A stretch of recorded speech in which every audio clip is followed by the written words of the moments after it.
Have you ever wondered who takes care of the people who spend their whole lives taking care of other people? As advocates, we spend so much time listening to people's pain, sharing stories, and fighting for change that we sometimes forget to take care of ourselves. So my name is David Refugee. I am a refugee from Democratic Republic of Congo, and advocacy is deeply personal to me because I don't advocate because I read it from a book. I advocate because I have lived that experience. But I have learned that if I want to serve others well, I must take care of myself too. One of the ways I do this is by remembering my purpose. Whenever I tell my story, I remind myself that I'm not sharing to relieve my pain, but I'm sharing to create hope, because I believe that my story is no longer just about what happened to me, it is about what others can learn from it. Another way I care about myself is by staying connected to my faith. Prayer reminds me that I don't have to carry every part on myself. It gives me hope, it gives me peace, wisdom, and strength, especially the days I feel emotionally heavy. Also, I find strength in community.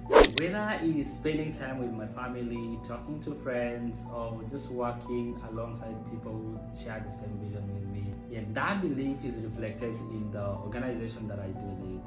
And this organization has really reminded me that advocacy is not just about speaking, but it's also about serving. If I could give one piece of advice to new advocates, it would be this. Don't feel like you have to save the whole world. Start with one person, one conversation, one act of kindness, one opportunity. Real change often begins with small and consistent actions. I would also encourage new advocates to protect their own well-being, because you cannot pour from an empty cup.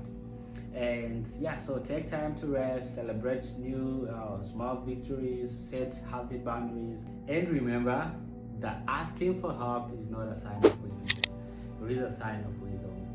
And finally, never lose sight of the people behind the cause, because sometimes we become so focused on the statistics that we forget the individuals that those numbers represent. Every refugee has a name, every immigrant has a dream, and every person has a story worth hearing. So I believe advocacy is one of the greatest expressions of hope. It is choosing to believe that tomorrow can be better than today. In that belief, continue to guide my journey from DRC to Kenya and to the United States. My hope is that my story not only raises awareness but also inspires people to become compassionate leaders who care for both their communities and themselves. Because when we care for ourselves, we are better able to take care of others.